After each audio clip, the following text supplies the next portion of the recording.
Vérité des sports. Vérité des sports, le sport sans détour.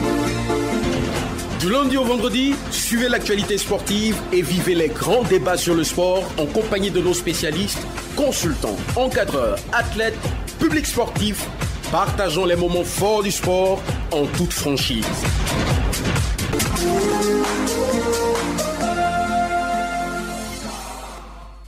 Vérité des sports.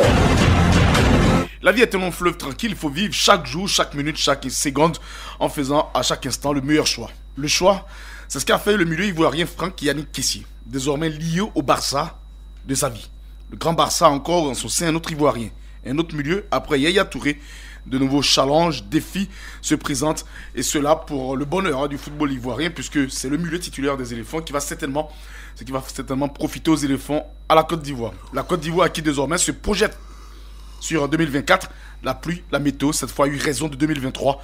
1 an et demi encore d'attente pour être fin prêt pour ce grand rendez-vous continental. C'est ça, la vérité de ce jour. Bonsoir à tous et bienvenue à Vérité des Sports, version actualité. Vérité des sports. Et qu'est-ce qu'il y a au milieu de ce VDS version actualité du football? La CAN décalée, la Coupe d'Afrique à nouveau reportée. La CAF a décidé, la CAN se jouera finalement en janvier 2024 et non en juin 2023. Raison, la faute plus en juin et juillet au pays des éléphants. Un éléphant encore au Barça après Yaya Touré, Franck Yannick Kessié signe au Barça. Retour sur un transfert ici, salaire annuel plus de 4 milliards de francs CFA pour l'Ivoirien. Et puis au niveau international, retour sur les secrets encore de la montée du stade d'Abidjan et de l'AS Denglé en Ligue 1. Invité de ce VDS, Koné Aboulaye, président de l'AS Denglé. Et puis on parlera aussi de sport équestre, de rugby, de lutte et surtout de basket avec la belle qualification des éléphants pour le dernier tour des éliminatoires de la Coupe du Monde prochaine. Et puis micro-présentation de ce VDS, micro Brice Kwasi, collaboration Yanoussa Dembélé et Adou Kwame. Technique, c'est l'affaire d'Alban Patrice. Salut à tous, bonsoir Morou. Bonsoir Brice Kwasi. Bonsoir Auria. Bonsoir Brice. Salut à tous et bienvenue. Vérité des sports. Et de la lutte pour débuter, dans le cadre de la promotion de la lutte en Côte d'Ivoire et des meilleurs traitements de l'information, la Fédération ivoirienne de lutte a organisé samedi dernier au Comité national olympique un séminaire de formation des journalistes sportifs. Cette formation qui a eu une dizaine de reporters sportifs s'est déroulée autour de 2 modules. Le premier module dispensé par le secrétaire général Alexis Kwassinzi s'est axé sur le fonctionnement administratif de la fédération. Le deuxième module animé par le directeur technique national Jean-Baptiste Kwasi a fait l'objet de l'explication de la connaissance technique de la lutte pour le président de la fédération, Alou Honoré Kadio. Cette formation vise à donner le maximum d'informations sur la lutte aux journalistes sportifs. Cette formation a pour but de donner aux journalistes sportifs le vocabulaire de la lutte, leur donner toutes les informations nécessaires en ce qui concerne les activités menées par la Fédération ivoirienne de lutte, toutes les informations en ce qui concerne le fonctionnement de la Fédération ivoirienne de lutte, tous les résultats sportifs obtenus en compétition internationale. Et donc c'est de tout cela qu'il était question de transmettre vraiment toutes les informations à nos partenaires qui sont les journalistes sportifs afin qu'ils soient le relais de la Fédération ivoirienne de lutte. Alou Kadio, le président de la Fédération ivoirienne de lutte, et puis ce séminaire qui a regroupé l'ensemble de la presse sportive ivoirienne a été salué par bon nombre de confrères de journalistes. Quelques-uns n'ont pas caché leur satisfaction au micro de Radio Côte d'Ivoire. Je suis le Béni Kofi. On retient principalement qu'on a eu de très bonnes informations sur certaines choses qu'on ne maîtrisait pas. On a eu des rudiments sur le corpus qui est la lutte, un corpus sur lequel nous travaillons depuis plusieurs années dans le cadre de notre activité de journaliste. Et aujourd'hui, c'est tout bénéfique pour nous de bénéficier de cette formation et de pouvoir mieux être performant dans nos écrits. C'est le scolaire. Il faut l'avouer, on ne sait pas grand-chose sur la lutte. Ce qu'on retient souvent, ce sont les médailles glanées, mais on ne sait pas un peu comment les athlètes, la fédération, son fonctionnement. Donc c'est une initiative qui est très bienvenue. Nous voulons recommander aux autres fédérations de poursuivre dans le même sens cette initiative pour que les journalistes qui sont au cœur des activités puissent s'approprier véritablement ces disciplines-là. Cette formation que nous venons de faire est une formation assez enrichissante parce qu'elle nous a permis de savoir beaucoup, d'une part sur la Fédération ivoirienne de lutte et de l'autre part sur la lutte mais d'une manière générale. Et nous encourageons la plupart des fédérations à faire ce genre de choses. Vérité des sports. On parle de taekwondo. L'ancien comité directeur de la Fédération de taekwondo a repris le contrôle des opérations de l'administration de cette discipline suite à la décision de la World Taekwondo de respecter la volonté de la justice ivoirienne, laquelle justice a invalidé l'AG d'octobre 2021 de la Fédération ivoirienne de taekwondo ainsi que l'élection de maître Jean-Marc Yassé, invité samedi dernier de la tribune Stade Connexion en mode vacances. Maître Anzoumana Siaka, secrétaire général de la Fédération de taekwondo, explique l'action de la Fédération internationale. Elle veut préserver les intérêts de la discipline et la seule manière de pouvoir préserver les intérêts de la discipline, c'est de s'impliquer et de voir ce qui est bon, ce qui est juste. Je pense que pour la circonstance, ce qui est juste et ce qui est bon, c'est ce qu'elle vient de faire. Ce qu'elle vient de faire, c'est demander à l'ancien comité directeur de reprendre les choses en main. Et cette façon de faire, d'ailleurs, coïncide fort heureusement avec donc la décision de justice qui a donc annulé l'Assemblée générale d'octobre 2021, suivie de l'élection du président Jean-Marie Yassé. Dans cette décision-là, les plaignants avaient demandé qu'en plus de l'annulation, qu'un comité ad hoc soit installé, ce que le tribunal de première instance a rejeté. La deuxième option a rejeté, c'est-à-dire installer un comité ad hoc, selon les motifs que la fédération dispose donc des textes qui lui permettent d'organiser de nouvelles élections. Or, pour pouvoir organiser de nouvelles élections, il faut un comité directeur. Donc nous revenons à la case départ, conformément donc au statut et règlement intérieur de la Fédération World Taekwondo. Et c'est ce que la World Taekwondo et la World Taekwondo Africa ont pris comme décision de réinstaller l'ancien comité directeur pour réorganiser une nouvelle assemblée générale et une nouvelle élection à la présidence de la Fédération World Taekwondo. Et c'est donc l'ancienne équipe dirigée par Maître Bamba Cheikh Daniel va gérer la transition pendant 3 mois afin d'organiser de nouvelles élections sous la supervision de l'Union africaine de taekwondo, annoncée à Abidjan demain mardi. Écoutons à nouveau Maître Anzoumana Siaka sur cette venue de l'Union africaine de taekwondo. J'ai déjà eu une séance de travail avec le ministère des Sports. J'ai déjà travaillé sur le dossier concernant le voyage sur Kigali et j'ai été invité par le ministère des Sports à produire des documents. Dès mardi, je mets ça à leur disposition. On a commencé à travailler. Maintenant, nous allons recevoir le mercredi le président de l'Union africaine de taekwondo, le président de l'AFTU, le docteur Ide Isaka, qui vient avec une délégation composée de 3 membres pour donc s'imprégner de la mise à exécution des recommandations de la World Taekwondo. Donc c'est à partir de cette mission-là que le volet qui va concerner donc le nouveau processus électoral, le mécanisme à mettre en place, les modalités d'exécution de ces recommandations, c'est à ce moment-là que tout cela va pouvoir prendre forme et qu'on va pouvoir lancer la machine. Vérité des sports. Allez, prenons les chevaux aux courses d'équitation à Port-Boué en hommage au père Lonfo. C'était samedi dernier la première édition du prix Ousmane Lonfo, pionnier du cheval en Côte d'Ivoire. 12 clubs et écuries, 38 cavaliers au total engagés. 3 courses, 1000 mètres, 2000 mètres et 3000 mètres. À la fin des courses, des jeunes cavaliers participants réagissent. Je m'appelle Capo Achille, j'ai 18 ans. J'étais un peu chaud mais j'ai pris courage pour m'encourager moi-même, pour pouvoir courir bien. Bon, ici sorti 2e, je suis en joie, je suis content. Le terrain était bon, le terrain était bien fait. On a bien couru, sans faute. On était bien à l'aise en courant. Bon, c'était seulement ça. Bon, j'aime les chevaux parce que j'ai l'amour des chevaux. Moi, j'ai l'amour des chevaux. Les chevaux me plaisent beaucoup. C'est pour cela je suis dans le domaine des chevaux. Je m'appelle Kansai Moussa. Ouais, une fois on est venu courir, mon cheval il sortait avant. Après on est venu faire entraînement, il a compris maintenant. Moi j'aime les chevaux, j'adore les chevaux. On se comprend. Parce que quand on court là, il faut un tour là. On ne chicote pas 2 tours, on ne chicote pas 3 tours. Maintenant tu commences à chicoter. Puis tu les jettes. Ce n'est pas qu'il va gauche à droite. Tu attrapes terrain, tu te concentres devant. Voilà. Quand tu cours, tu te dis toujours aussi premier. Tu jettes ton cheval, tu regardes comment il court. Tu chicotes les chevaux, tu avances. Normalement, que tu chicotes là, tu tues les chevaux. Maintenant, ton cheval, il a la force, maintenant tu commences à chicoter. Ah, belle ambiance. Président également des amoureux du cheval et l'un des pionniers nous parle de sa passion pour le cheval. Je me nomme Lonfo Adama. Moi-même, je fus organisateur de courses des chevaux en 1984. J'ai été le premier d'ailleurs. J'ai assisté à une belle course de chevaux, une course qui s'est déroulée en 3 étapes. Il y a eu une première étape de 1000 mètres, deuxième étape de 2000 mètres et celle de 3000 mètres. J'avoue que les jeunes gens qui ont compétit ont de l'avenir. C'est vrai que l'équitation n'est pas bien connue en Côte d'Ivoire, mais aujourd'hui, en tout cas, il y a eu une évolution. Je prie Dieu à ce que les jeunes frères qui sont retrouvés pour valoriser le cheval, Dieu leur donne la force de continuer et que le sport équestre en Côte d'Ivoire soit comme le football dans les années à venir. On est également présent à cet hommage au père Lonfo Ousmane pour cette première édition du prix, donc Ousmane Lonfo. L'ancien président de la fédération, Ismaël Doucouré, lance un appel à l'unité au sein de cette grande famille d'équitation. Moi, en tout cas, aujourd'hui, vraiment, je m'arrange pour être ennemi à personne. Parce que je pense que tous ceux qui aiment le cheval sont mes amis. Donc, à la limite, moi, je n'ai aucun ennemi dans le milieu. Et donc, je souhaite que, par mon exemple, les autres acteurs puissent se mettre ensemble pour travailler. C'est du loisir. Je veux dire que c'est notre passion. On ne doit pas être divisé. On doit se donner la main pour faire évoluer le cheval. On a de vrais passionnés, on a de vrais acteurs, on a des personnes qui ont les moyens de faire évoluer la filière.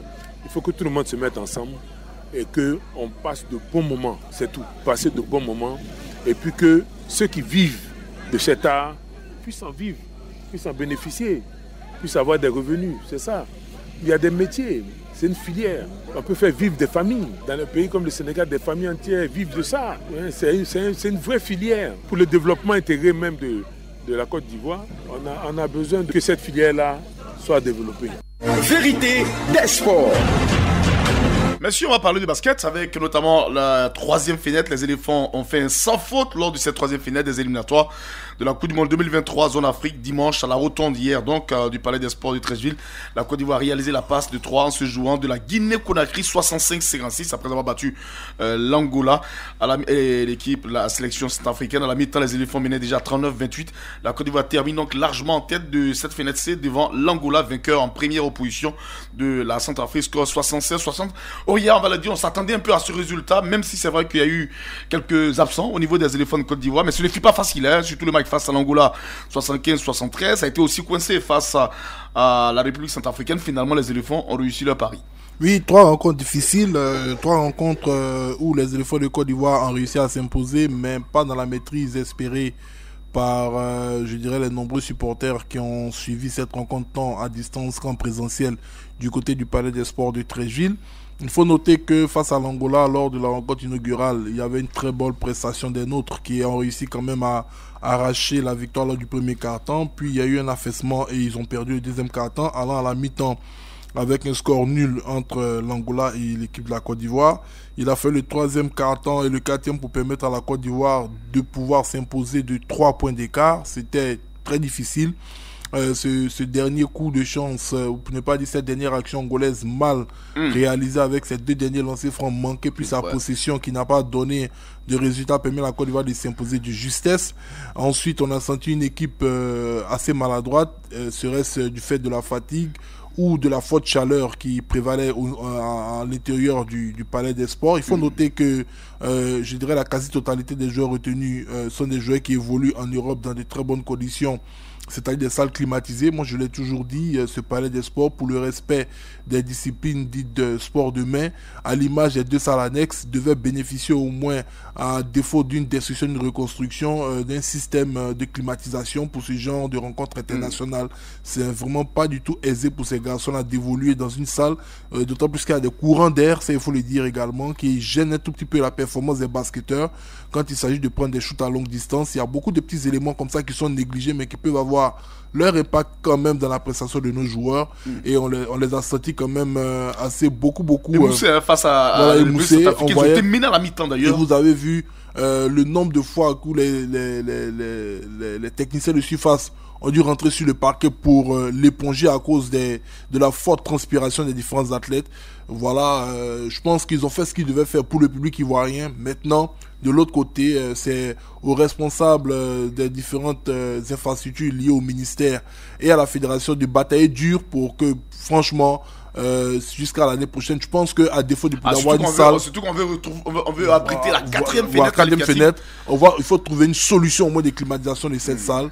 Voilà, on a déjà mis des volets roulants. On peut tout simplement la fermer et permettre même, si ce n'est que le parquet même au moins puisse bénéficier de cette climatisation-là pour permettre aux athlètes d'évoluer dans d'excellentes conditions. C'est primordial pour moi. Maintenant, au niveau de la prestation des joueurs, on ne va pas se voir la face. Il y a eu quand même l'absence de beaucoup de cadors. C'est pas des moindres. On a vu Stéphane Konaté qui était dans le staff, Diabaté également, qui est venu porter son expérience aux jeunes, mais de loin. On sait que Solo Diabaté a signé dans un nouveau club du côté de la Libye. Il fallait que donc il se concentre sur cette nouvelle destination.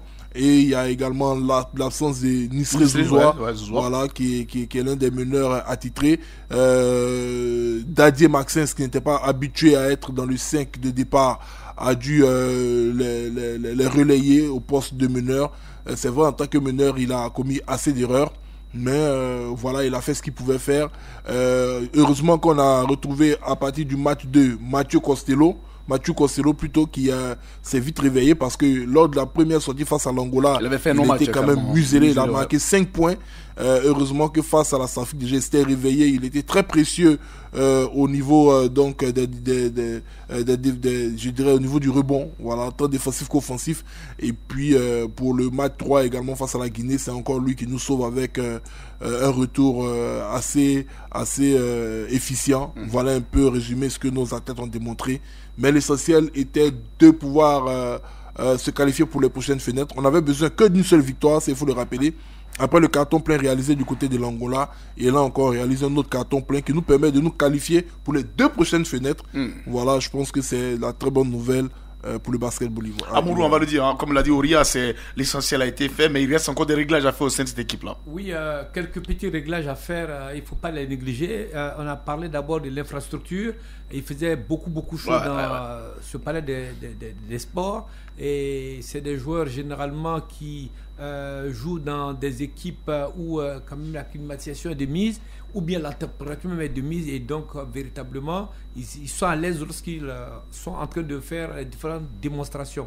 Donc il y a ce réglage. Il y a aussi le fait que nos joueurs, je pense face à la Centrafrique, ils ont failli un peu laisser leur peau. N'eût été les quelques erreurs commises par les Centrafricains, je pense que on n'aurait pas eu le gain du match. Mais l'honneur est sauve. La Côte d'Ivoire, 3 matchs, 3 victoires, un parcours honorable qui leur permet de rester premier de la poule C. Sur l'équipe invaincue, sur le continent. Invaincue, qui leur permet d'aborder la 4e fenêtre plus tard, face à des Nigérians aussi très voltés, qui sont disons, 2e de leur poule A. Et donc la Côte d'Ivoire aura fort à faire. Nous osons espérer que les Solo Diabaté, tous ceux qui n'ont pas pu être là, Konaté va se remettre. Ils sera du retour tellement. Effectivement, et donc si tous ceux-là sont là, c'est sûr et certain que la Côte d'Ivoire ne va pas baisser l'échine face au Grand Nigeria. On va écouter d'ailleurs l'un des joueurs, Sémien Moulard, l'un des hommes clés des éléphants durant cette fenêtre 3, qui reconnaît comme nous également que ça n'a pas été aussi aisé. C'était des matchs très durs. Les 3 matchs, ils étaient motivés, les adversaires. On a donné le maximum. Le public l'a poussé, ça nous a aidés dans les moments durs. Aujourd'hui, c'était un gros match contre une bonne équipe. Ils se sont donnés à fond, mais ça n'a pas suffi. On a gagné le match parce qu'on était toujours ensemble. On est restés soudés parce qu'on est une famille. On a fait 18 jours de stage en Tunisie. On s'est soudés là-bas. On s'est donné à fond tous les jours, chaque entraînement. C'est ça qui fait la différence aujourd'hui. Bon, on va l'aborder de la même façon, avec beaucoup de sérieux. Et rester humble surtout, même si on a 6 victoires, on va se donner à fond devant le public encore. Afessa, qui est cadre de l'équipe nationale, se réjouit du parcours sans faute tout de même des éléphants. Il remercie surtout le public où il y a eu une grande mobilisation. On a retrouvé le plus des grands joueurs du basket. On écoute Fofana Vafessa. On a fait le travail. On savait que ça allait être difficile, mais on a réussi à prendre les 3 matchs. Et là, on a réussi à faciliter notre travail. On a défendu, même si c'était pas évident, mais Dieu merci, maintenant on a pris nos 3 victoires. Là on a 6-0. Bon, pour la Coupe du Monde, ça fait un bon chemin. On espère pouvoir encore gagner d'autres matchs pour pouvoir se qualifier rapidement pour la Coupe du Monde. Enfin, je voulais surtout remercier le public par rapport à le soutien qu'il nous a donné à l'Afro-Basket. Et aujourd'hui, sur les 3 jours même, il y avait du monde. Et encore merci parce que vraiment ils ont poussé au bout, même quand on était dans des moments creux. Et ils ont poussé et on a pris nos 3 matchs aujourd'hui. Et puis à noter que sur l'ensemble des 4 zones du continent, la Côte d'Ivoire est le seul pays invaincu et se positionne pour abriter en mois d'août à venir la dernière fenêtre des éliminatoires, bien sûr, une fenêtre qui verra la participation des 8 meilleurs pays, dont la Tunisie, le Sénégal, le Nigeria. Dans un entretien, le patron du basket ivoirien fait le bilan de cette fenêtre 3, fenêtre éliminatoire. Mama Koulibaly, interrogé par Koulibaly Sendou.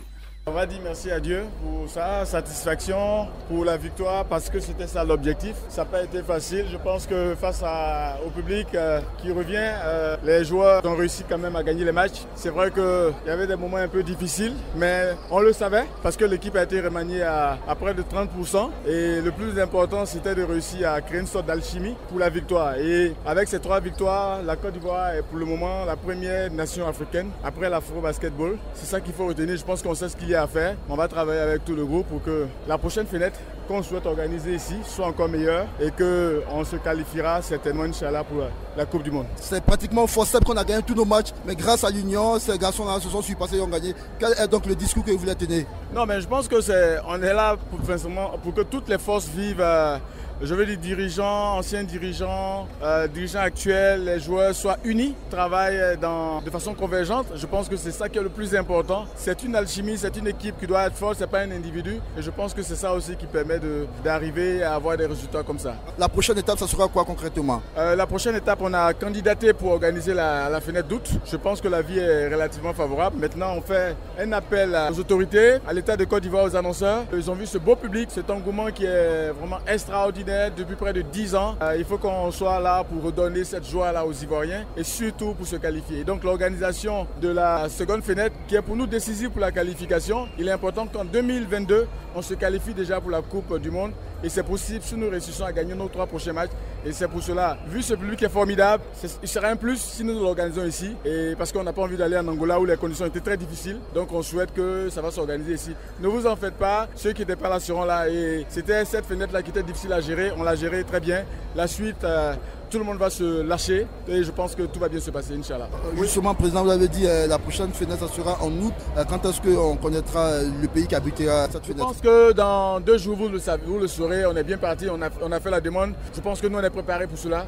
On a mis beaucoup d'énergie à donner un beau visage à cette salle. Il faut l'optimiser, donc il faut profiter de cela. Et c'est par des grandes compétitions que cette salle va être encore plus belle. Et vous avez vu, on a eu 3000 supporters qui étaient heureux. Et ça, c'est que du bonheur pour les Ivoiriens d'avoir de la qualité de spectacle comme ça. Et je crois que vous aussi, vous étiez heureux de voir ce match-là. Merci, Président, pour le pari réussi. Merci beaucoup. Koulibaly m'a au micro de SN Koulibaly, il y a eu de l'ambiance, on va le dire, du côté du Palais des Sports, de la rotonde du stade du Palais des Sports de Treichville. On a dit qu'il faut essayer de climatiser un peu, de mettre un peu une climatisation au sein de cette salle pour permettre à nos invités d'être dans le bon côté, nos athlètes également qui jouent à l'extérieur également de donner le meilleur d'eux-mêmes. Dans le tour, on connaît les poules déjà. Cap-Vert dans le groupe E, Nigeria, Guinée, Ouganda, Angola et Côte d'Ivoire. Et puis le groupe F, c'est Soudan du Sud, Tanzanie, Égypte, Cameroun, RDC et Sénégal. Les 5 meilleurs seront qualifiés pour la Coupe du Monde avant la dernière fenêtre qui est la fenêtre 5. Mais comme l'a dit Koulibaly Mama, en cas de victoire lors des 3 de la fenêtre 4, si on a 3 victoires, la Côte d'Ivoire valide ainsi son ticket. Et ça, on peut le gagner si on joue ici à domicile dans de meilleures conditions parce que le public du basket, vraiment, il y a eu un grand public. Du rugby, la Côte d'Ivoire, là, on ne sera pas à la Coupe du Monde en France, battu en quart de finale par le Zimbabwe 38-11. Est-ce que ça a été pour vous une surprise, Mouroubane? Disons que ça a été pour nous quand même une surprise quand on a vu les Ivoiriens qui partaient à Marseille. On s'est dit que bon voilà, ils s'en vont au moins pour relever un défi et surtout se qualifier pour le mondial de rugby après la qualification de 1995. Ouais. Et donc quand on les a vus chuter et on a eu des informations comme quoi il y avait dans la dernière partie 3 cartons jaunes du côté des Ivoiriens avec un carton rouge, infériorité numérique profitée par les Zimbabwéens pour marquer 5 essais contre 1 seul pour la Côte d'Ivoire. J'ai dit que véritablement cette indiscipline fallait corriger. À l'avenir, il faut les jeunes gens, il faut les coacher pour qu'ils évitent au maximum de s'énerver et de laisser l'adversaire partir. Techniquement, je pense qu'on pouvait quand même prendre ce Zimbabwe-là, mais la nervosité, le manque d'agressivité a fait que les jeunes gens ont été laminés 38-11. Ouais. Véritablement, je n'ai pas compris pourquoi il y a eu cette descente aux enfers. On courait ici pour le suivre ce match, on avait cru en ces éléphants. Il y a eu un documentaire même sur une chaîne cryptée, tout ça. On s'est dit, bon, cette bande à Edgar Babou va nous réaliser l'espoir d'aller jouer au moins la demi-finale. Et là, grosse surprise, eux-mêmes l'ont reconnu, ça a été un match des éléphants. Oui, ça a été surprenant, d'autant plus que cette équipe-là s'était préparée pour cette échéance. longtemps après 95, la Côte d'Ivoire rêvait de repartir encore, je ne vais pas dire à la conquête du monde, mais de participer à une Coupe du Monde de rugby. Et il faut le dire, c'était un crève-cœur de ne pas pouvoir passer le cap zimbabwéen, d'autant plus que le Zimbabwe n'est pas reconnu comme étant une grosse nation du rugby. La seule participation, si ma mémoire est bonne, remonte à 1991. Oui. 91. Donc, 4 ans avant nous.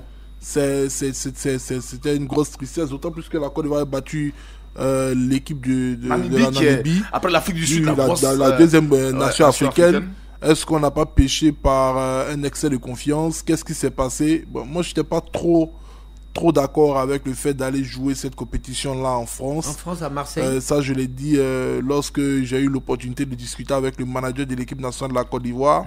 Il nous avait dit qu'effectivement, c'était pour donner de la visibilité au rugby africain. C'est vrai, la visibilité, je pense que le rugby africain l'a eu. Mais jouer loin de ses bases, loin de ses supporters, quand on sait que c'est un sport ultra populaire et que les équipes ont besoin de se sentir dans un environnement où elles sont véritablement soutenues, les déplacer comme ça pour aller jouer, mais on ne va pas dire que c'est la raison qui nous a fait perdre, parce que le Zimbabwe n'est pas un pays également du continent européen. Mais c'est un peu difficile. Moi, je pense aussi que Marseille, du point de vue de la langue, est plus proche de la Côte d'Ivoire. Ouais, quand même, on sait. Oui, on estime qu'on a une forte communauté là-bas, sauf que cette forte communauté, généralement, se reconnaît que dans la pratique du football. Marseille, c'est une ville de football. Voilà, même si on est devenu supporter l'équipe nationale de rugby, la Côte d'Ivoire, c'est pas ceux qui se déplacent. D'autant plus que c'était un vendredi, comme on le dit dans le jargon, ils sont allés charbonner. On s'était dit même qu'on va passer le cap du Zimbabwe, et puis le gros match, ça sera face à la Namibie, finalement. Finalement, on n'a pas passé le cap. Ben, je pense qu'il y a quelque chose qui n'a pas marché. Ce qui me réjouit, c'est que c'est une équipe de Côte d'Ivoire qui est en plein renouvellement. Qui est jeune aussi. Voilà, Meïté a pris sa retraite, les anciens ont décidé de passer le flambeau. Il y a beaucoup de jeunes dans cette équipe. Ce genre d'expérience forge l'esprit. J'espère que avec le travail qui est en train d'être effectué par le président et le team manager de l'équipe nationale de Côte d'Ivoire de rugby, cette équipe-là va avoir beaucoup de rencontres de préparation. Vous voyez, il n'y a rien de, je dirais, de fortuit dans ce qui se passe dans cette discipline. Quand on voit les grandes nations font des tournées, elles rencontrent tout type d'adversaires, elles vont se frotter aux différents styles de rugby. Nous, généralement, on attend les fenêtres pour pouvoir nous se confronter à nos adversaires. Il faut que ça change. Il faut qu'aujourd'hui, cette équipe de Côte d'Ivoire qui est constituée à 98% de professionnels puisse déjà en Europe jouer des rencontres face à certains pays d'une certaine zone avec nous pour que l'équipe puisse s'élever. Ensuite, quand l'équipe va avoir cette pratique, je dirais, d'ensemble du rugby, avec ces confrontations, quand elle reviendra sur le continent pour réaliser d'autres performances, je pense que c'est à ce prix-là qu'on peut avoir une équipe de Côte d'Ivoire de rugby qui sera prête pour aller défendre nos couleurs peut-être lors des prochaines Coupes du Monde. Pour abonder dans le même sens, je dirais aussi que le championnat national de rugby, il faut véritablement aussi reprendre ce championnat, booster le championnat, avoir des entreprises citoyennes qui vont éventuellement ils ont besoin de moyens, ça clairement. Le championnat. Et puis bon. Moi je le dis, je pense qu'il y a eu un modèle de relance du sport ivoirien qui a été utilisé par les présidents des fédérations, les il y avait Bureautique, il y avait Aspa. Et vous regardez, ça a commencé, je dirais, ça s'est beaucoup plus développé sous Jacques Anouma. Quand il est arrivé, il a vu que le niveau de football ivoirien avait énormément régressé. Il a procédé par nettoyer la vitrine qui est l'équipe nationale. Ça a attiré des sponsors. Le président de l'équipe nationale de basketball est en train de faire de même avec, comme on appelle, l'équipe nationale de basket. On a eu au niveau de la fédération ivoirienne de taekwondo les bonnes performances de nos athlètes à l'international. Ruth Babi et Cissé Chek qui ont attiré, qui ont permis, pas attiré, mais qui ont permis à World Taekwondo de se rendre compte que la Côte d'Ivoire, ce n'était pas seulement que le nombre de licenciés qui est l'un des plus élevés au monde, mais c'était aussi des athlètes capables d'aller remporter des médailles olympiques. Donc on a vu ce que ça a donné avec le palais du Taekwondo. Si chaque président de fédération commence déjà à faire en sorte que l'équipe nationale puisse avoir une bonne vision à travers l'équipe nationale, c'est sûr que derrière, les gens vont se dire que ces garçons qui arrivent à performer en équipe nationale sont donc formés dans ce pays, ils vont venir s'intéresser à ce qui se passe. Et pour terminer, si vous me le permettez en quelques secondes, moi je me rappelle d'un garçon, je prends ça toujours en exemple, Usain Bolt. Quand il a explosé, son principal sponsor qui l'habille et qui le chausse, lui a proposé de venir s'entraîner à l'université aux États-Unis. Il a dit non. ces performances, je les ai réussies en me préparant chez moi en Jamaïque. Si vous voulez vraiment que je continue la collaboration avec vous, vous me construisez un centre spécial de haut niveau en Jamaïque. Et c'est de là, avec son entraîneur, qu'ils ont pu faire sortir des Johan Blake et toute cette jeune génération aujourd'hui de sprinteurs, même au niveau des dames. Jamaïcains, oui, au niveau des dames aussi. Donc, c'est dire que déjà, quand vous avez des icônes comme ça qui vont à l'international, elles peuvent réussir à faire ce give back pour permettre à vos pays d'avoir des infrastructures. Si World Taekwondo est venu en Côte d'Ivoire et a permis d'avoir ce temple, c'est grâce également au travail du président de la fédération, mais aux performances de nos athlètes. Et il faut penser à cela. Allez, bien, monsieur, on rappelle le résultat. La Côte d'Ivoire éliminée en quart de finale. Le Burkina qui a perdu largement également, 71-5 face à Namibie. L'Algérie joue sa demi-finale. L'Algérie qui a battu le Sénégal sera demain face au Kenya. Namibie, Zimbabwe, c'est un gros choc au niveau du rugby. Donc Algérie, Kenya, Namibie, Zimbabwe pour demain au niveau des demi-finales. Vérité des sports. Monsieur, on va parler de football maintenant avec notamment ce gros transfert. Il est de l'autre côté. Noli Apo, bonsoir. Bonsoir Brice. Heureux de vous retrouver en ces début de semaine. Mouroubane, Oria ici, gros transfert pour Franck Kessié. Il avait fini avec le Milan AC le 30 juin. Il a pris tout son temps. Il a fait un passage même au stade Robert Champroux ici à Abidjan. Et Franck Kessié qui quitte le Milan AC pour le Barça, puisqu'il était pisté également par le Paris Saint-Germain. 4 ans jusqu'en 2026. C'est un mot déjà sur ce contrat signé. Deuxième Ivoirien à jouer dans ce grand club qui est le Barça. Une deuxième Ivoirien dans ce grand club, mais deuxième gros transfert d'un joueur ivoirien dans cette fenêtre des transferts. Le premier, c'était Sébastien Haller qui a quitté l'agence d'Amsterdam pour signer du côté de la formation de Borussia Dortmund pour plus de 40 millions d'euros. Voilà un contrat qui va être officialisé dans les jours à venir. Franck Kessié, qui, je ne vais pas dire lui emboîte le pas parce que Kessié, depuis, je crois, le mois de février, on savait déjà qu'il allait déposer ses valises du côté du FC Barcelone. L'année passée, il avait eu maille à partir avec le manager général Paolo Maldini qui exigeait qu'il prolonge son contrat avec le Milan AC, sauf qu'il ne s'était pas entendu sur le montant du salaire annuel qu'il devait percevoir. Et donc, ils avaient décidé de mettre un tant soit peu El Presidente sur le banc de touche. On a vu qu'à un moment, du côté du Milan, ça n'allait pas trop, les résultats ne suivaient pas. Il a même été sifflé en son temps par les supporters. Ça, c'était en début de saison. Et quand il est revenu encore sur le terrain, il a démontré que c'était véritablement le président, le métronome de cette formation. Et à la fin, le Milan a réussi à accrocher encore un nouveau Scudetto. Et il faut dire simplement que cette arrivée du côté du FC Barça est diversement appréciée. Certains estiment que c'était pas un bon choix au vu des caractéristiques du joueur et d'autres estiment que aujourd'hui le Barça manquait de puissance dans son axe médian et que Kessié était le joueur qu'il leur fallait. Maintenant, concernant les clauses contractuelles de son arrivée, cela sied donc à ses différentes demandes. Vous avez parlé du Paris Saint-Germain, mais je pense que le club dont il était le plus proche était Tottenham, qui finalement s'est rabattu sur un autre joueur d'origine ivoirienne. Je pense que Conte voulait forcément avoir un joueur au moins qui a le sein ivoirien dans son milieu de terrain, qui est Yves Bissouma, qui évolue pour l'équipe nationale du Mali. Ça, c'est Franck Kessié. Un joueur du Mali. Ouais, natif des Dalois, parents originaires des Dalois. Oui, de nationalité, mais j'ai d'origine ivoirienne. Non, ben Bissouma, on s'est taquiné avec lui. On s'est taquiné avec lui, mais bon. Donc voilà, c'est dire que moi, depuis nous a marqué le but au Rwanda. Je ne considère plus comme un Ivoirien. Kessié qui part du côté du FC Barcelone. On sait que Barcelone, bon, Xavi n'a pas démontré qu'il avait, je ne vais pas dire cette aversion envers les joueurs d'origine africaine comme a pu l'avoir comme a pu l'avoir Pep Guardiola. Mais on sait que les Africains dans le milieu de terrain du FC Barcelone, ça n'a pas forcément été le grand amour. On espère que Kessié, comme il était désiré par cet entraîneur, pourra donc s'y imposer. La tâche sera assez rude parce qu'il va devoir lutter avec un autre monument de cette formation qui est Bousquet, qui était lui venu faire partie d'un autre Ivoirien qui était Yaya Touré. Voilà, ce reste donc un juste retour des choses. On verra. Ma petite crainte, c'est que Kessié étant parti gratuitement, il n'y aura pas donc cette pression mise au club de forcément le titulariser. Voilà, il va devoir batailler dur pour avoir sa place. Mais c'est quelqu'un qui a su vaincre n'importe quel type d'adversité, ça il faut le lui reconnaître. Le caractère quand même. Voilà, quand il quittait l'Atalanta pour aller au Milan AC, beaucoup estimaient que c'était un pari un peu osé. Est-ce qu'il allait s'y imposer? Et on a vu 5 ans plus tard ce que cela a démontré. Et l'exemple le plus craché, comme vous le dites, c'est d'avoir chassé même Ibrahimovic sur le pénalty et être le patron des pénaltys. Noël, il n'y a pas avant, Mouroubane, Noël, l'émotion à ce gros transfert de Franck Kessié, le milieu ivoirien. Bah oui, bon, je pense que c'est une bonne chose pour le joueur. Depuis un moment, on sentait venir ce transfert-là. Moi, personnellement, je suis d'accord avec Kessié parce que quand on regarde son style de jeu, pour moi, c'est un style qui s'adapte bien au football de Barcelone, fait des coups de passe.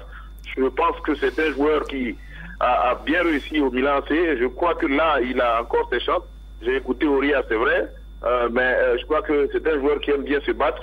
Il sait comment arriver à s'imposer. Il a réussi à s'imposer au Milan AC. Je crois que aujourd'hui, avec l'expérience qu'il a, avec le talent qu'il a, logiquement, il doit pouvoir s'imposer dans cette équipe de Barcelone qui, à mon sens, est en reconstruction avec la vision du nouvel entraîneur. Je pense que pour moi, c'est une bonne chose pour lui d'atterrir dans ce très grand club-là. Maintenant, c'est à lui de fournir ses armes et de faire ses preuves. On en gagne beaucoup à voir Franck Kessié du côté du Barça quand même. On gagne. On gagne aussi au niveau de la sélection nationale. Effectivement, la sélection nationale va gagner beaucoup en notoriété parce que ce sont des joueurs quand même qui vont avoir une certaine référence. On dira qu'ils jouent au Barça et ça, c'est pas rien. Yaya, son aîné est passé par le Barça et on a vu ce qu'il a apporté. Mais Franck Kessié, c'est un guerrier dans l'âme et dans l'esprit, un grand combattant au niveau du milieu de terrain. N'oublions pas que je crois à la veille du match entre le Stade et l'Africa Sport, il est même passé en Côte d'Ivoire ici pour aller au Ghana, aller prendre un trophée. Et son arrivée au Barça, où il va retrouver certains joueurs de Chelsea, dont Marcos Alonso, César Azpilicueta et puis Christensen, ça va permettre de booster cette équipe de Barcelone qui se cherche après le départ de Messi depuis un certain moment. Je pense qu'il va apporter beaucoup en notoriété à cette équipe de Barça et cela pourrait réjaillir positivement sur la Côte d'Ivoire. Pourquoi? Parce que cela peut déjà installer le doute dans l'esprit de tous les adversaires de la Côte d'Ivoire quand vous avez un si grand joueur qui joue dans une grande équipe et qui est au sein de la sélection ivoirienne. Les équipes adverses auront fort à faire pour pouvoir l'arrêter. Connaissant l'homme, c'est un bagarreur, entre griffes bien sûr, et je pense qu'il va apporter beaucoup à cette équipe du Barça. Allez, je rappelle le salaire ici, c'est également de Franck Kessié, 6 500 000 euros, ça fait plus 500 000 euros bonus, ça fait 4 200 millions par an pour Franck Yannick Kessié, c'est énorme. Vous suivez la rediffusion de Vérité des Sports. Vérité des Sports. Allez, on va bien sûr également autre information avant la pub. Kalou Bonaventure, nouveau patron de la commission centrale des arbitres dirigée autrefois par Doué Noumandiez et Madame Atakou Agathe. On a longuement parlé de cela. S'il a été maintenu, je pense qu'il y a, on l'a dit, il y a la loi de la FIFA de 2020 qui dit qu'il faut un ancien arbitre à la tête de cette commission. Maintenant, si le président Idriss Diallo... C'est ce qui paraît un peu quand même bizarre quand même, parce qu'on a toujours vu des arbitres à la tête de cette commission. Si le président Idriss Diallo l'a fait, certainement qu'il s'est entendu avec la fêtière mondiale pour pouvoir le faire, mais j'avoue que c'est une commission difficile. Généralement, ce sont des anciens arbitres à travers le monde qui dirigent cette commission. Pour le moment, peut-être qu'il y a ce qu'on appelle en Côte d'Ivoire l'exception ivoirienne qui permettra à Kalou de faire ses preuves au niveau de la commission de l'arbitrage, mais j'avoue que cela me laisse encore un peu sceptique quant au devenir de cette commission. Alors Liapo, est-ce que ça vous a surpris Kalou Bonaventure à la tête de la commission centrale des arbitres? Un peu bizarre, hein, parce qu'on a l'habitude de voir des anciens arbitres, même Atakou Agathe également qui était arbitre à la tête de cette commission. Bah, oui, Brice, moi je dis que souvent nous-mêmes on va chercher nos problèmes et après on s'en prend à la FIFA, comme le dit souvent Bané, on donne le bâton au colon pour nous taper. Moi je crois que les dispositions de la FIFA sont claires, ce n'est pas les arbitres chevronnés qui manquent, la disposition de la FIFA dit que la commission centrale des arbitres doit, il n'y a pas d'alternative, on dit doit être dirigée par un ancien arbitre chevronné. Bon, quand on regarde tout ça et qu'on met quelqu'un qui n'est pas dans cette disposition-là à la tête de la commission centrale des arbitres, souvent quand on parle de récompenser ses amis, on parle beaucoup, mais moi je ne vois pas à quoi cela répond véritablement. Il y a bien d'autres postes que Kalou Bonaventure pourrait occuper sans que cela fasse entrave aux dispositions de la FIFA, mais on tient absolument à le mettre là. Il faut même ajouter qu'aujourd'hui, dans les dispositions de la FIFA, c'est que la commission centrale des arbitres est une commission autonome. Ça veut dire que celui qui est à la tête de la commission centrale des arbitres ne doit même pas être au comité exécutif d'une fédération. Ce sont les nouvelles dispositions. Je pense que les dirigeants de la fédération le savent. Bon, je ne sais pas si c'est un risque, qu'est-ce qu'on veut faire, qu'est-ce qu'on veut démontrer, mais comme Gwadé l'a dit, les arbitres chevronnés, il y en a. Et demain, quand ces arbitres-là vont se soulever pour dire que leur fêtière ne peut pas être dirigée par quelqu'un qui n'est pas de leur corps, on va trouver qu'ils vont faire entrave au développement du football, alors que les tests sont clairs, il faut les appliquer. Maintenant, un peu comme si on mettait... bonne ou pas bonne, mais elle a été prise, on va accepter et puis regarder ce qui arrive devant avec cette décision. Un peu comme si on mettait un arbitre à la tête de l'AFI. Allez, Auria, évidemment, réaction sur ce choix. Franchement, je suis un peu surpris. Je suis surpris pour la seule raison invoquée par Moro Gbané. On a lu un texte qui date de 2020. Là, on est en 2022. Ça fait seulement 2 ans. Non, je veux savoir si c'était... Voilà. Ça, c'est ma plus grosse interrogation. Parce que Moro a pas eu d'exception ivoirienne. Il ne peut pas avoir d'exception ivoirienne dans ce cas. Je pense que c'est trop gros pour qu'on ait une exception ivoirienne dans ce cas. C'est impossible que cette fêtière ait refusé qu'on repousse le championnat de Côte d'Ivoire de quelques jours pour avoir un barrage et va accorder, je dirais, un droit spécial à la Côte d'Ivoire pour nommer quelqu'un qui n'a pas été arbitre à la commission des arbitres. À quoi est-ce que cela va répondre? Je ne le pense pas. Je pense que la réponse à cette question se trouve du côté de la Fédération ivoirienne de football. Moi, personnellement, je vais essayer d'avoir un responsable de la fédération pour savoir si la nomination de Kalou Bonaventure n'est pas incompatible avec les textes de la Fédération internationale de football association. Parce que c'est surprenant. Maintenant, si cette nomination n'est pas contraire aux dispositions de la FIFA, ben je vais lui souhaiter simplement bonne chance. Voilà. S'il a accepté cette mission, c'est qu'il s'en sent capable.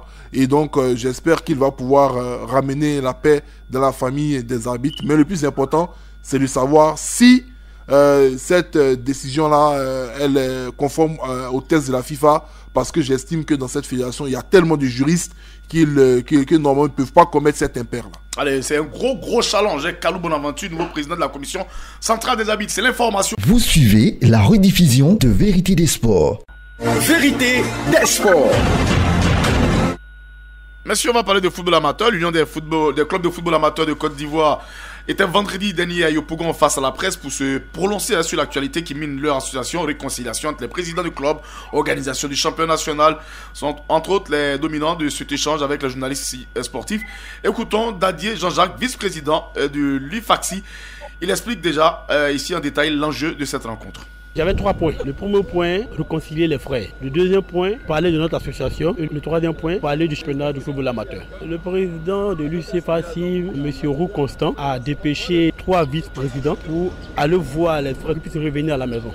Donc il y a eu plein d'échanges. On attend le fruit de ce qui va se passer. Et derrière ça, on se dit que le football est un facteur de rapprochement. Donc il n'y a pas de cri à la demeure. Donc à ce niveau-là, nous croyons qu'il n'y en a pas de problème. Et puis en face des journalistes, le vice-président a tendu la main aux autres présidents de clubs contestataires. Écoutons à nouveau Dadier Jean-Jacques. Après un match, on se salue. On lutte pour la même cause. X ou Y lutte pour la même cause. Que le football amateur soit reconnu, que le football amateur puisse avoir un droit de vote demain, que le football amateur puisse avoir un championnat digne. C'est pourquoi nous luttons. On ne lutte pas pour une personne. On ne lutte pas pour l'argent de X ou pour de Y. On lutte pour le football au sein du football amateur. C'est tellement simple. Et comme je l'ai dit au préalable, le football est un facteur de rapprochement. Je suis serein et je foi en Dieu. On ne monte pas son village à la main gauche. On ne brûle pas sa maison. Voilà. Donc c'est pour dire tout simplement que chacun revienne à la maison. La maison, dans une maison familiale, il y a la place pour tout le monde. Donc il faut que tout le monde revienne. Il faut se battre pour qu'on puisse avoir les conditions meilleures pour le football amateur et aller de l'avant. Vérité des sports. Et puis on a dit, les Odineka sont de retour en Ligue 1 5 ans après leur descente. Samedi dernier, il y a eu une grande réception des joueurs du staff et tous ceux qui soutiennent l'AS Denguélé au domicile du président Kone Aboulaye. Les joueurs étaient heureux, ils ont été récompensés. On écoute d'ailleurs la réaction de l'un des joueurs de l'AS Denguélé. D'abord, c'est Yves Pokou, le terrain de l'AS Denguélé. Je pense que c'est vraiment un parcours de champion parce que c'était pas donné. On a commencé la préparation vraiment difficilement, à la plage, tout ça. Et on n'était pas dans le trio. Mais en deuxième partie, le coach nous a donné un autre message. Un message de vainqueur, un message de victorieux. Et je pense qu'après la manège a pris forme. Après la deuxième phase, puisqu'il y avait 10 points entre nous et le premier qui était à Diaké. Et au Mercato, le président ne lui croyait plus. Mais nous, avec le coach, on a fait on a dit que tout est possible. Voilà, il fallait maintenant gagner tous nos matchs de la phase retour. Et on s'est donné un moral d'enfer, un mental d'acier. Essayer de jouer encore les 2 bouts chacun. Et je pense qu'après le reste, Dieu a fait grâce. La belle joie, la joie, l'ambiance des joueurs de l'AS Denguélé et puis entraîneur de l'AS Denguélé, le pompier de service. Coach Nabaloum parle évidemment de ce retour de Denguélé en Ligue 1. Avec le Denguélé cette année, ça a été une belle aventure. C'était pas facile, mais je pense qu'à l'arrivée, nous sommes satisfaits. Voilà. Je suis venu au Denguélé par rapport à un objectif que le président m'a assigné. Il voulait la monter. Et Dieu aidant, on a essayé d'accorder nos violons. Et puis bon, l'objectif a été atteint. Il a fallu un temps d'adaptation. Parce que je venais d'arriver, j'ai cherché mes repères encore avec l'équipe. Mais je pense que dès les phases allées, on a retrouvé nos marques. C'est ce qui nous a permis de cravacher dans les phases. Bon, je leur ai dit que c'est un championnat, c'est jamais perdu. Quelle que soit la différence des points, on n'était qu'aux phases allées. Il y avait une seconde phase. Bon, moi, je travaille toujours comme ça. Hein. Il faut croire toujours. Quand on travaille, il faut avoir la foi. Surtout quand on est sérieux, c'est sûr qu'à un moment donné, ça peut changer. Effectivement, ça a changé positivement en notre faveur. J'avais ma stratégie. Hein. Voilà, comme toujours, moi, je suis le peloton. Il ne faut pas te laisser distancer. Trop après les phases allées. Et je savais qu'à 5 journées de la reprise, je pouvais quand même faire la différence. Moi, c'est sur ça surtout que j'ai travaillé. Merci, on va terminer avec cette grosse information pour la Côte d'Ivoire. Report de la CAN nouvelle fois de juin 2023. Ça sera finalement en janvier 2024. La réaction de quelques Ivoiriens interrogés par Inousta Dambélé. Je trouve que c'est une sage décision. La crédibilité n'y est pas, puisque si à chaque fois on doit changer les décisions, ça fait qu'il y a déjà un problème, puisque la CAF ne peut pas tout faire. Si la CAF est en accord avec un pays pour organiser la CAN, il faut dire que les autorités compétentes de ce pays, dans le domaine proprement dit, doivent se donner les moyens pour pouvoir respecter le délai. Pour nous, je pense que c'est une bonne idée parce qu'au départ, personne n'était d'accord pour que la CAN se joue en juin-juillet. Car en Côte d'Ivoire, le mois de juin-juillet est annoncé comme la saison pluvieuse. En ce moment, en Côte d'Ivoire, nous constatons que plusieurs infrastructures sont en mode de développement. Les stades qui ne sont pas encore terminés, sans compter les routes qui ne sont pas encore terminées. Donc pour moi, la CAN ne pouvait pas se jouer en juin-juillet 2023 comme l'était prévu par la CAF. Le report de la CAN jusqu'en janvier 2024 est la bienvenue. Comme ça, les gens seront plus à l'aise, ils auront un bon visage de la Côte d'Ivoire et ça permettra de faire la promotion du pays au-delà des frontières même africaines. Nolia, pour on termine avec vous, hein, évidemment, ce report de la CAN, c'était un peu évident pour la Côte d'Ivoire vu la saison pluvieuse au mois de juin-juillet. Bah oui, Brice, c'était un peu évident. En fait, c'est quelque chose que la Confédération africaine, sous la pression de l'UEFA et des clubs européens, n'a pas voulu comprendre. Mais aujourd'hui, Dame Nature a rétabli la vérité. C'est vrai qu'il y a des changements climatiques, mais quand même, en Afrique de l'Ouest, on connaît les saisons. Et donc, on avait déjà prévu ça en disant, attention, la saison des pluies va pratiquement avoir un impact sur la compétition, mais les uns et les autres n'ont pas voulu écouter. Comme je le dis, c'est pas trop la faute à la Confédération. Elle subit des pressions énormes des clubs européens qui emploient les joueurs africains qui jouent dans leur club. Mais aujourd'hui, la vérité est là. Et je crois que c'est la sagesse qui les habite de revenir à cette compétition au mois de janvier 2024. Ça donne également l'occasion pour notre pays d'être plus que jamais prêt parce qu'on n'aura pas d'excuses pour présenter pour ne pas avoir une très belle organisation, pour ne pas avoir des bonnes infrastructures parce que là, la nature vient de nous donner encore un petit délai supplémentaire. Morou, pour terminer ici en 1 minute, ce report-là, c'est un bien pour un mal pour un bien pour la Côte d'Ivoire tout de même. Hein? Oui, je dirais que c'est un report salvateur. La pluie nous a permis de voir la réalité. Si c'était maintenu en juin-juillet 2023, c'est dire qu'on serait tous sous le poids des eaux et la force de l'eau, rien ne résiste à la force de l'eau. Heureusement, les décideurs ont vite compris qu'ils nous ont permis de repousser. Ça permet de faire tout, d'achever toutes les infrastructures et d'aller sereinement à la CAN en 2024 avec peut-être en décembre, janvier où il n'y a pas une forte pluviosité sur notre pays. Oya, cette pluie quand même, hein, ça remet les choses à l'ordre. On avait dit que cette CAN, il faut jouer faussement en janvier, en février. Ben, moi je pense que au vu des travaux qui sont en train d'être faits un tout petit peu partout sur l'étendue du territoire national, moi je me focalise même pas aux anciens sportifs qui pour moi allaient être achevés avant décembre 2023. Pour nous qui avons la chance de prendre les informations pratiquement couramment avec les maîtres d'ouvrage, tout à l'heure, j'ai entendu certaines personnes dire que oui, les stades ne sont pas... Il ne faut peut-être pas qu'ils s'inquiètent. Les stades allaient être prêts. J'ai vu Korogo, j'ai vu qu'on a bien je pense que... moi, j'avais toujours souhaité que lorsque l'Afrique allait se déplacer en Côte d'Ivoire, le 5e pont à Auban sur la lagune Ebria à Cocody soit prêt, que toutes les infrastructures allaient être prêtes. Et surtout, au-delà de ça, ça donne encore plus d'état à notre ami Gassé de nous donner une très bonne équipe nationale. Là aussi, il y a cette réalité. Merci Auria, merci à Bourbané, merci à Noël Yapo.